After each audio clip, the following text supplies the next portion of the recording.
We've been married for 3 years. My father-in-law, who was very kind to me, has passed away after being sick for a long time. He died peacefully with his family around him. I think we should invite Mom to come live with us, I said.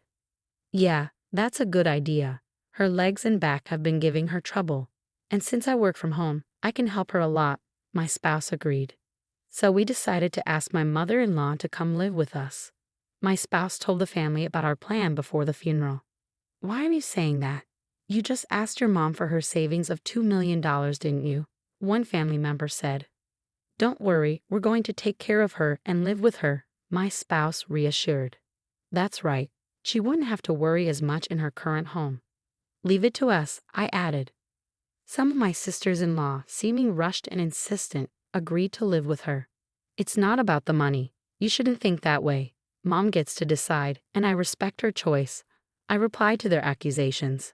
When Liam asked, our mother-in-law bowed her head and said, Thank you. Your child is still small, so I'll stay at my current house, she said, meaning she'd rely on her daughter. I've never heard about any savings, I remarked, surprised by the sudden accusations. The couple acted like we were the bad guys for suggesting we live together without worrying about money. Maybe she's the one who wants to live together, Liam wondered aloud as we drove home. In the car ride back, Mia thought about this. I agree. I get that feeling too. We should check in on your mom when we have time, I suggested. After that, I visited her when I could and tried my best to look after her, hoping it would make Liam feel better. But within a few months, their attitude towards my mother-in-law changed a lot. One day, when I stopped by during a break from work, my sister-in-law was there. She grabbed the cake I brought as a gift and checked it. After she seemed satisfied, she suddenly told me to come inside. Oh, Amber, you're here to visit, my mother-in-law greeted. I got a cake you like. Please have some later. Thank you, I replied. I noticed she was wearing the same clothes as yesterday.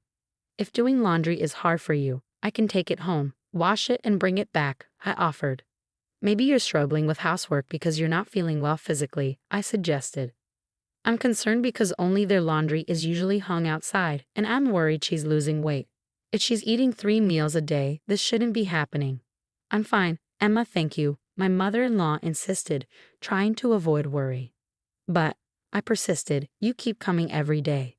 Sarah, my sister-in-law, interrupted me and looked at her own mother, as if she were something dirty. Sarah, you promised we'd take care of Mom, didn't you? I reminded her. So what? She snapped back. Exactly. At that time, she refused our offer because she said we'd take care of her. But what's really going on with my mother-in-law's situation? I wondered aloud. Because Mama's savings were used to buy a new car, so now she's a poor old woman with no money. Get it? You wanted to call her in, but it costs money now, so you don't want her anymore, Sarah accused, her tone accusatory. What the heck, saying things like that? I exclaimed, feeling guilty for not taking my mother-in-law in earlier. She sat behind me, looking uncomfortable. She's your real mother. It's shocking that you can talk about money like this, especially after she spent her hard-earned savings. Please be careful with your words when you say you don't meet her. Please think more about Mom, I urged.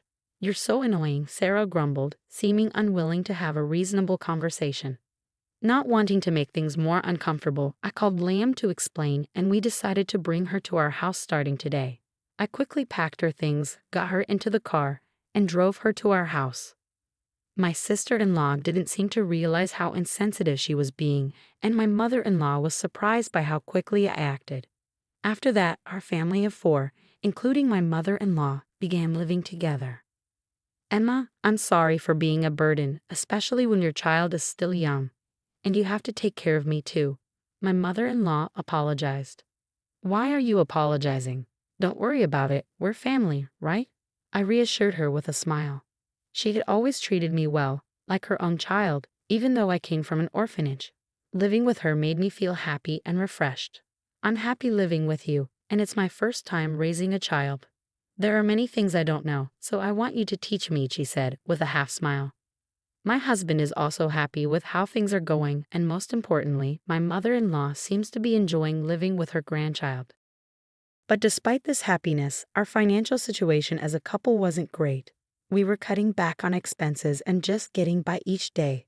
Still, I was learning about saving money, and I didn't want to rely too much on it for happiness. But I had a dream.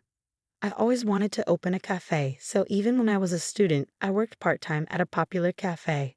However, bringing my mother-in-law into our home meant putting my dream on hold.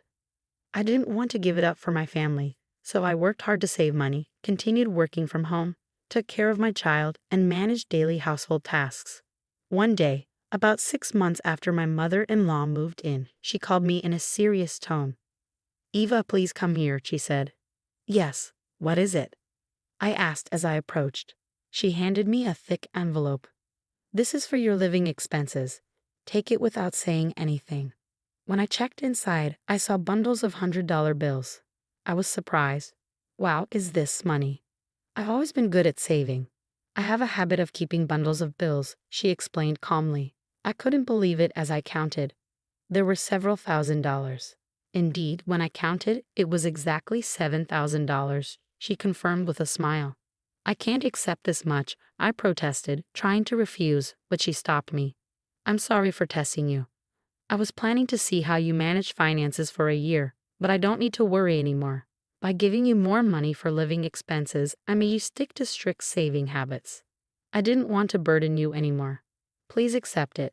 I'll cover the living expenses. How about $2,000? She suggested. I stared at my mother-in-law, stunned. "Oh no, I don't need $2,000, but why so much money?" I was still a bit confused. She explained that she won the lottery and started studying popular investment strategies. It turned out to be profitable. She actually had $80,000 in savings in a bank account and invested in stocks through the bank. My sister-in-law, hoping to inherit money from her father, set up a fake $20,000 to test their financial responsibility. When she gave them $200,000 for their future expenses, they couldn't make it last even a week. Even my father-in-law, before he passed away, was aware of my sister-in-law and her husband's spending habits. He mentioned the possibility of cutting them off if they tried to take all his inheritance. My mother-in-law thought it might happen. "But you don't put money first," my mother-in-law continued. "I was surprised but really happy when you refused to take the money out. That's why I want you to accept it. And I also want to help you achieve your dream." My mother-in-law must have heard about my dream from my husband. But is it okay to accept her generosity? I wondered. After discussing it with my husband, we decided to save the money for the future. When I told my mother-in-law, she understood and agreed. A few days later, my sister-in-law and her husband showed up unexpectedly, demanding to move back in with my mother-in-law. Luckily, my husband was home that day, so he handled the situation, and they left without causing any trouble. But I couldn't shake my concern for them. When my mother-in-law saw them, she suggested that we set a specific day for their visits since they might come again soon. Eventually, they agreed, and they came on the agreed-upon day and time. As soon as they entered the house, my sister-in-law demanded, "Pack up quickly, we're going home right now," without even saying hello. But my mother-in-law calmly responded, "What I was waiting for was, we've been waiting for you. Please have a seat." "How dare you? Who are you?" My sister-in-law snapped. "I'm John, an attorney," a voice from the next room replied. It turned out that my mother-in-law had hired a lawyer. We were in the next room and could imagine my sister-in-law and her husband panicking as we heard the conversation. The lawyer explained their demands. "We won't give away any current assets. They must repay the entire $2,000 they spent, and they have to leave the home they are occupying now." "No way, ma'am. I'm your daughter. How can you cut ties like that when your own daughter is in trouble?" My sister-in-law countered loudly. "Please reconsider," my brother-in-law added, raising his voice, which was unusual for him. But my mother-in-law remained unfazed and spoke calmly. "If that's the case, then you've forgotten what you did to me. Do you remember? I'm an elderly woman with no money. You said you didn't need money because I didn't. Despite having debts, you used the living expenses I gave you to buy a new car. And now I hear that your debts have more than doubled. You don't know how to handle money. Don't borrow from others. Moving in with me was just an excuse because you couldn't afford rent. It's your own fault. Regarding my husband's inheritance, I'll also ask you to give up your rights. I won't help you in the future. Remember that." Unable to respond, my sister-in-law and her husband left quietly, feeling hopeless after hearing from the lawyer. Despite their daughters' and husband's refusal to leave, they eventually moved out of the family home, and now no one knows where they are. When I asked my mother-in-law if she regretted her decision despite being blood relatives, she replied firmly, "As a mother, sometimes you have to let your child stand on their own." I didn't ask any more questions. As time went on, the savings we had from our monthly living expenses grew. "You can use that money for yourselves," my mother-in-law told us. After discussing it with my husband, we decided to use it for a family trip we had been putting off and as capital to open the cafe we had always dreamed of. With my mother-in-law's support, we took a step toward our dream that we had been hesitant to pursue. Despite facing many challenges leading up to the opening, we managed to overcome them together. As the grand opening approached, my husband quit his job at the wholesale company to help me source materials for the cafe and speed up the preparations.